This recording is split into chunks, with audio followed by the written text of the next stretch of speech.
Hey, how's it going? Today I'm talking about how long do you actually need to recover from the marathon you just ran?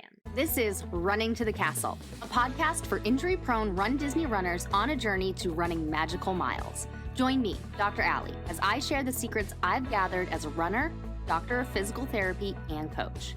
You'll learn the exact ways I get my clients to the castle strong without feeling broken or held together with KT tape as they cross the finish line. So you just ran a marathon. Congratulations. You will see so much different information out there talking about how long it takes to recover from a marathon. And you will see things like, oh, it just took me 2 weeks. Oh, it took me 6 months. Oh, it took me 2 years to recover. Well, I hope it's not taking you 2 years, and I hope it's not taking you 6 months. If it took you 6 months, that is quite a long time. Now, of course, this all depends on what happened. Did you get hurt on the marathon and you broke something? You tore a tendon and you needed to be in a boot, laid up, needed surgery. I'm not talking about those instances. I'm talking about regular soreness, discomfort, aching after a marathon. How long should it take? Do you need to take to recover from that marathon? So it's definitely longer than 2 weeks. It's great for that person that said it only took them 2 weeks to recover. It really is. I commend you. They are the exception, not the rule. And let me also say this, please don't compare yourself to somebody else. Some people, it will take longer. Some people, it just naturally takes them longer to heal and recover from things. I mean, just think about the common cold or the flu, something like that. Some people are over it in 2 days. Some people are over it in 5 days. And some people are over it in a week. Everybody has their own different pathway depending on what their past is like, how their healing in their body is. Because even if you didn't get acutely injured on the marathon, there was some quote unquote damage that happened to your muscles and your tendons when you were running. It's a normal part of exercising, it's a normal part of running a marathon. Some breakdown does happen. So you need that to heal in order to keep going.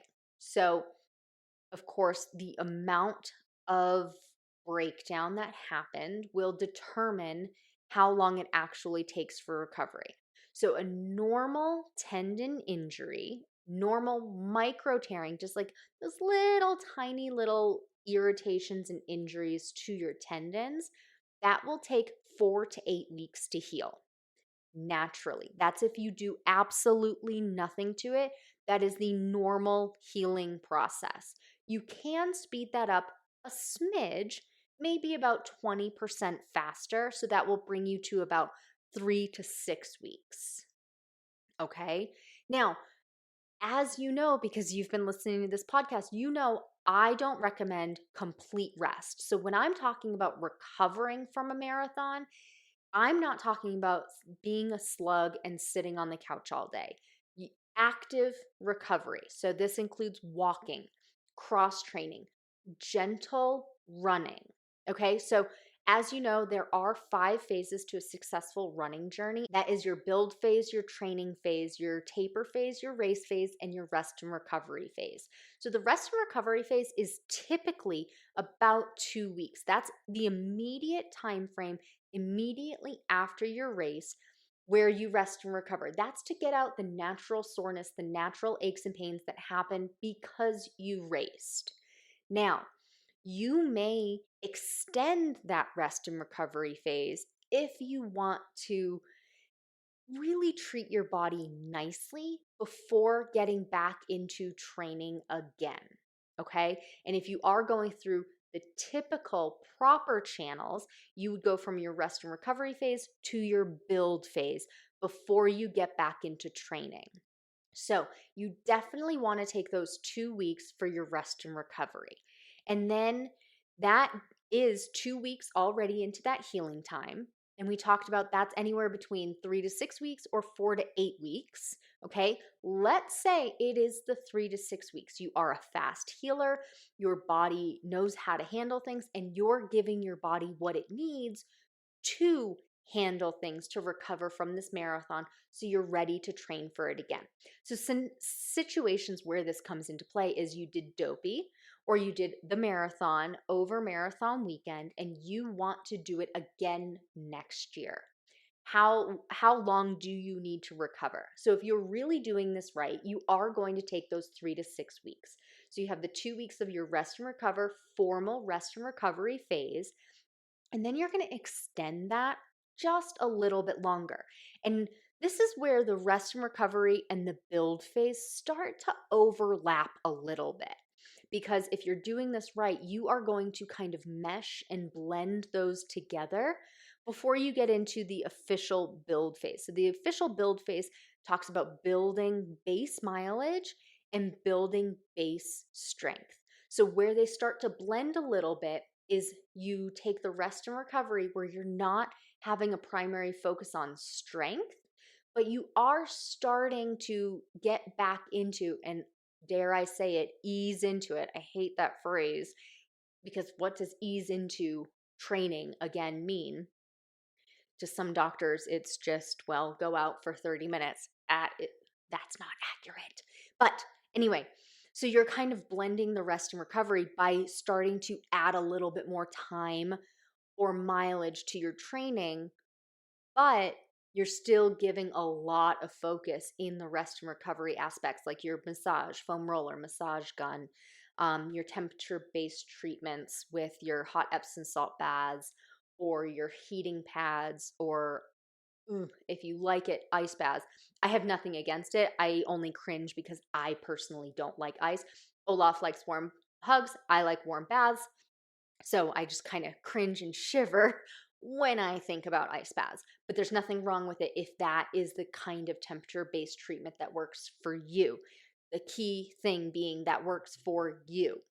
So you're doing your rest and recovery where you're adding in some more walks, some more mileage on your walks, and then getting back into running easy miles, 30 minutes, maybe 40 minutes.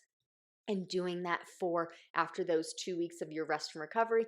Then for your next 4 weeks, you're just adding on a little bit more time to keep the legs loose and limber, not losing too much of your time on your feet and your mileage, but not a heavy focus. And still balancing that out with your massage and your temperature based treatments to recover adequately. Okay. And then you can go into your build phase. Build is where you get your base mileage back up to at least a 5K. If you follow my training plans, all of my training plans, with the exception of a 5K, start at a 5K. So you do need to ease up and build that mileage slowly. And then in the build phase, you are also focusing on building your base strength. Okay. So this is where you go heavier. And I don't mean heavy, I just mean heavier. You know what your easy, moderate, and hard, heavy weights are for you. And you're spending more time with moderate weights as opposed to easy weights or hard and heavy weights. Okay. If it's too easy, it doesn't do anything. If it's too heavy, you burn out, potentially get injured from lifting too heavy. You want the majority of the time spent with moderate weights to build up that strength so you have that baseline strength so that you can cover all of those miles during the training plan for your marathon or goofy or dopey. Okay, so you've done your rest and recovery 2 weeks, then you're starting to blend in toward the build phase with some focus more on your increasing time or mileage on your feet, but not really getting too far. Max mileage, you're doing like 2.25 miles, and then going into the build phase where you add on more miles, getting your base miles up to your 5K, working on strength, building strength. This is perfect for your build phase here, and building strength. And then you'll go into your training. So training for your marathon, especially if you're prone to injuries. And that's typically the clientele that I work with because of my physical therapy background. It's somebody who is prone to injuries, who is prone to their knee hurting once they hit those 8 or 9 miles in your training plan. Or, going up and downstairs. Now they've been training for a while and now their knee hurts, things like that. So, training for the marathon, if you're doing it marathon weekend at Disney, well, that training is going to start around July. So you have now taken about 6 months off from official training for your marathon. You don't want to start too soon because then you will peak too early, but you don't want to start too late because then you have to scramble and add on miles. So technically, you've taken off about 6 months to recover, and I use that in quotes, to recover from that marathon. But really, the recovery is that first 6 weeks or so. And then you've built up your mileage, your base mileage, your base strength, and your base speed so that next year you can have a stronger, faster finish and not overdo it, not overtrain, not get burnt out. Okay, let me know what questions you have about that. Instagram, runDisneyDPT. Hey, can I ask a quick favor? If you're enjoying this podcast, would you take 20 seconds to leave a rating and review? Leaving a rating and a review helps other runners find this podcast because the platform you're listening to this on will start suggesting it to runners like you. All it takes is 20 seconds. Thank you so much for supporting this podcast. As always, thanks so much for listening. That's all for now. Talk to you soon.